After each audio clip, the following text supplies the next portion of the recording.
L'Islande. À 3 petites heures de vol, je découvre en ce mois de juillet 2020 la région fascinante du Cercle d'Or. On atterrit à l'aéroport de Keflavik, à ne pas confondre avec la capitale du pays, Reykjavik, située à 50 km de l'aéroport. Ce qui me surprend par le hublot de l'avion, c'est la texture du sol. L'Islande est une île volcanique et l'absence totale d'arbres et de végétation. Au mois de juillet, il ne fait jamais nuit. Le soleil se couche, mais la lumière reste. L'utilisation du drone est permise à plusieurs endroits du pays. Et quel plaisir de voir d'en haut tous ces paysages majestueux. Attention, les oiseaux sont très curieux et prennent souvent votre drone en chasse. De plus, de nombreuses interférences magnétiques sont à l'ordre du jour, plus ou moins importantes en fonction de l'endroit où vous êtes. Au programme cette semaine, des geysers, des sources d'eau chaude, des champs de lave, des cascades, des gorges et enfin l'impressionnant parc national du Vatnajökull.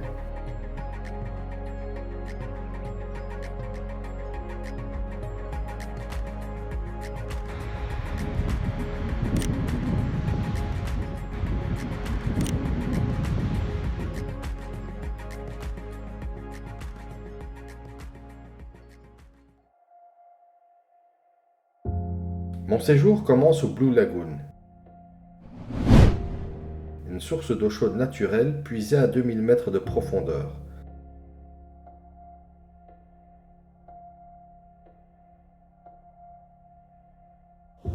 Vous vous baignez dans une eau chaude de 40 degrés d'un bleu laiteux dans un cadre unique. Avec la formule premium à 55 €, vous avez droit à un verre et à 3 masques du visage.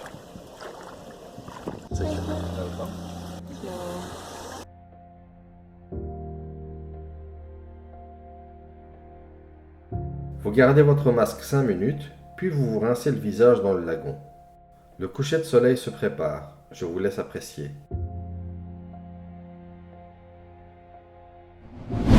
C'est parti pour près de 500 km de route pour découvrir ce qu'on appelle ici le Cercle d'Or, dont le point final est l'extraordinaire plage de Diamond Beach. Sur la route, nommée route 1, l'Islande se dévoile à nous, un pur bonheur.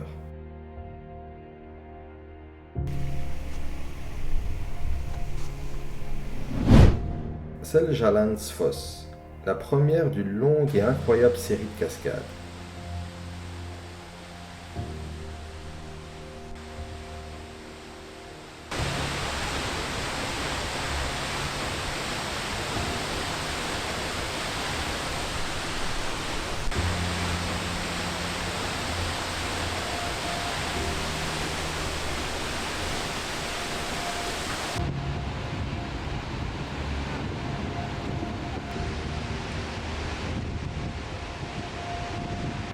Mon coup de cœur, sans son pareil, est la cascade de Skogafoss. Sa beauté et sa puissance m'ont littéralement mis KO. Cette cascade dégage une poussière d'eau impressionnante. Elle change au cours de la journée en fonction de la position du soleil.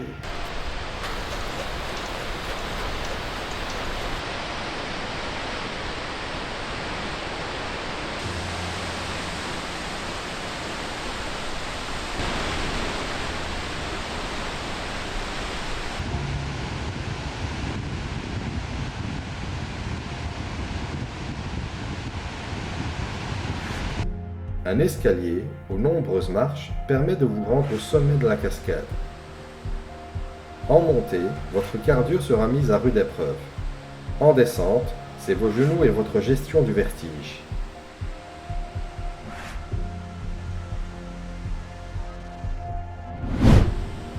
En haut de la cascade, à plus ou moins de 100 mètres, la cascade Hestavaåsfoss se dévoile à vous.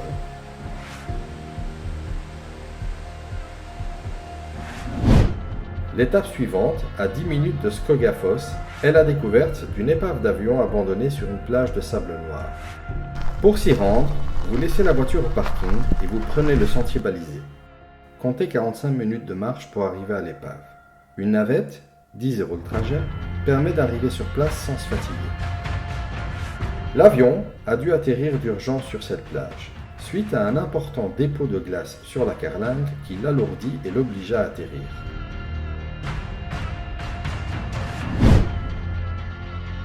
À 10 minutes de là, on découvre la plage de Dirolae, ses falaises impressionnantes et quelques rochers solitaires dans la mer.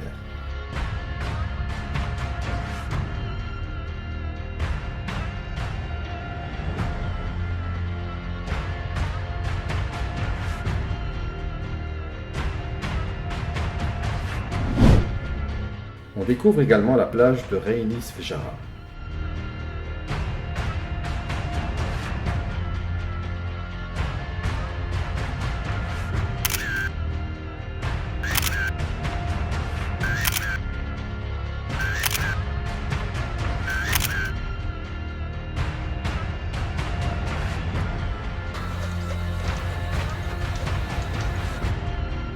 Depuis notre départ de Grindavik, nous longeons la mer d'un côté et une falaise parsemée de cascades de l'autre.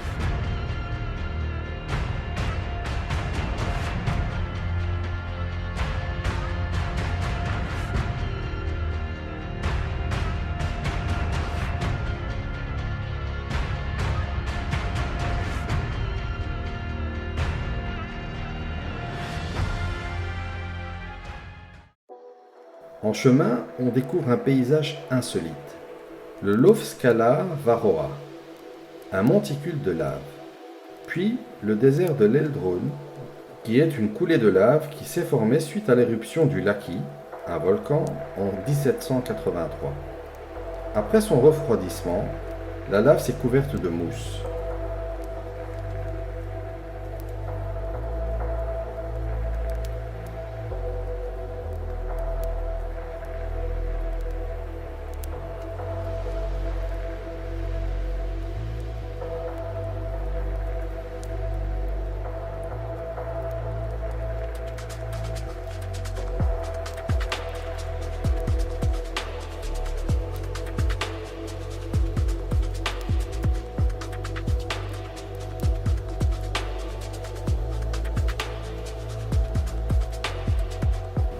Les cascades sont toujours présentes dans ce cercle d'or.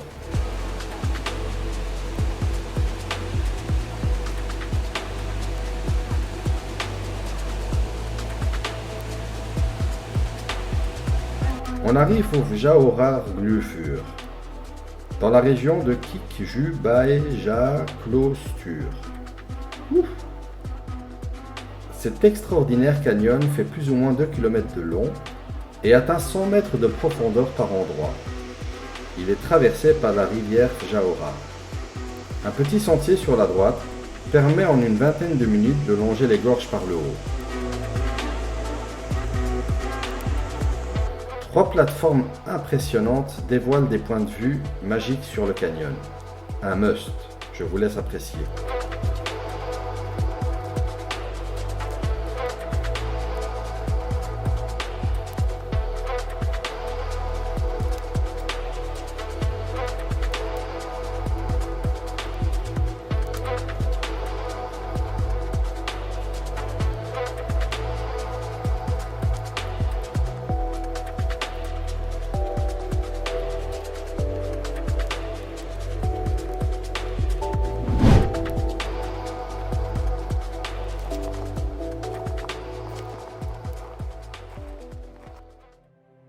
Nous approchons du fameux glacier de Vatnajökull.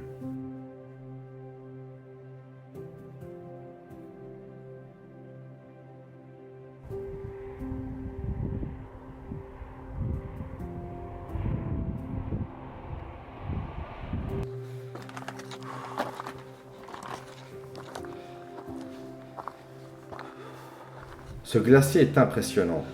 Découvrir toute cette glace, pure, dure, vierge, quelle grandeur! On est vraiment tout petit.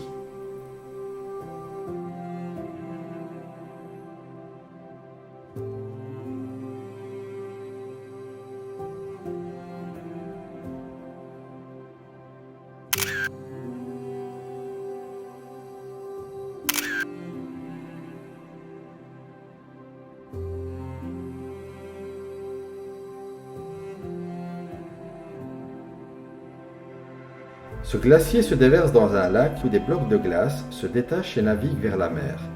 Pour venir s'échouer, nous le verrons tout de suite, dans la fameuse plage de Diamond Beach.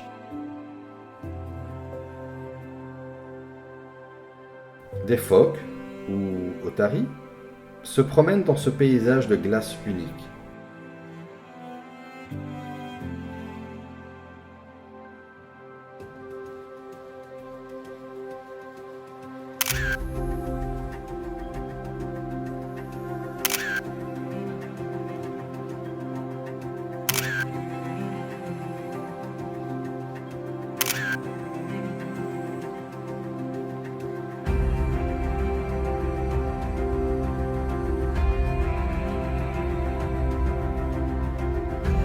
Certains blocs de glace sont d'un blanc pur, d'autres d'un bleu éclatant. Admirez.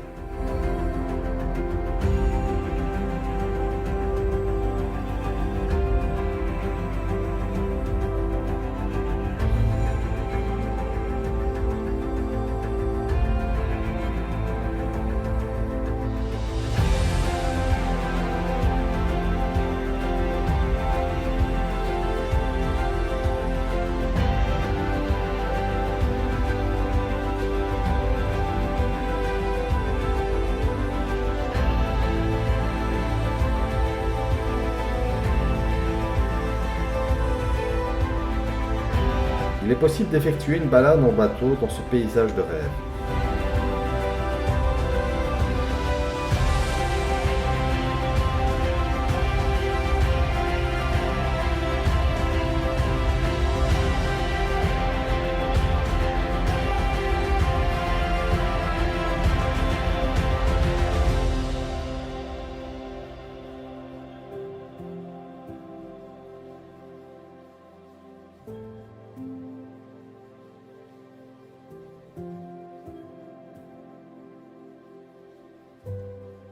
Les blocs de glace, détachés du glacier, se dirigent vers la mer.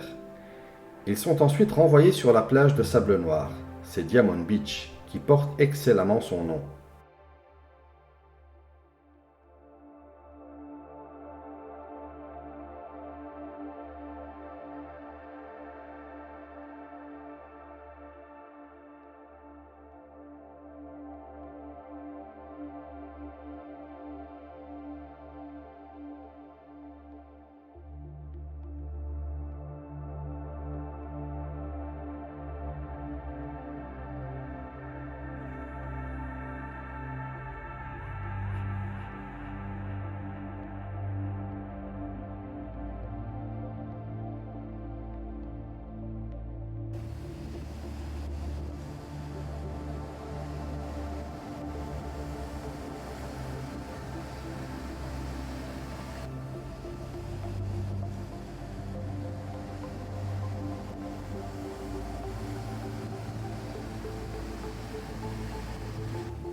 Geyser.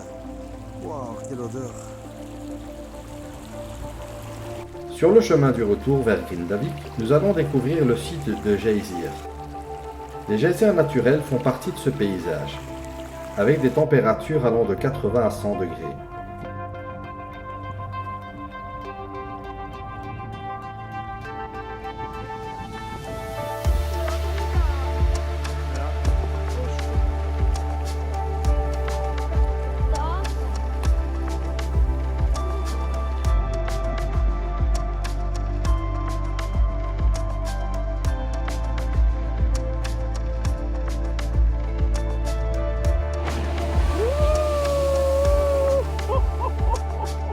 Et des jets d'eau impressionnants qui ont lieu toutes les 4 minutes. Un spectacle unique.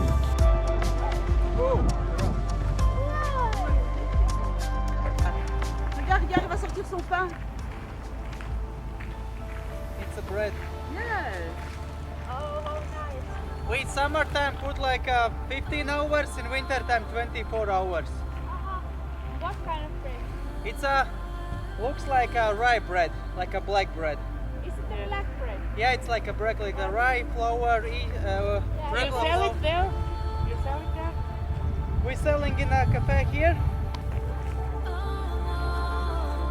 it's nice to hear that you love wine. Yes, yes, and this is like it's like very, very sweet, this bread. À 10 minutes de Geysir, nous découvrons la dernière cascade de notre séjour, celle de Gullfoss. Cette succession de chutes d'eau est énorme. On voit et on entend sa puissance. Haute de 32 mètres et large de 70, son nom provient de l'arc-en-ciel qui se forme très souvent au-dessus d'elle. L'Islande, c'est 364 000 habitants vivant en majorité à Reykjavik. Capitale de l'Islande est la plus grande ville du pays. À visiter, la rue commerçante de Lagavulur,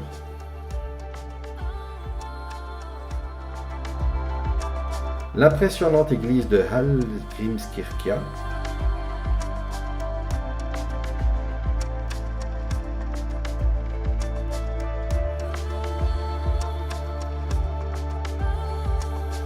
l'architecture extérieure de la salle de concert, nommée Harpa,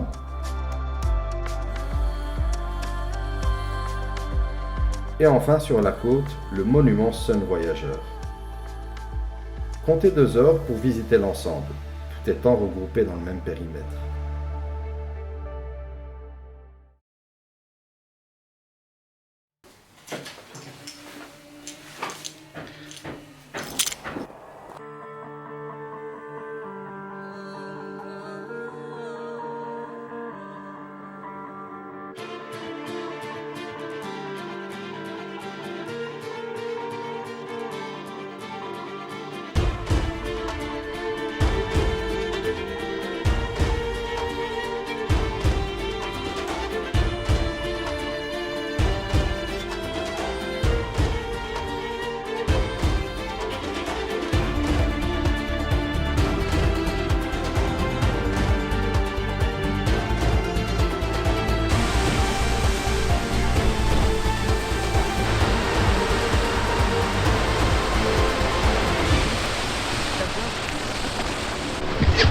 C'est propre? Génial.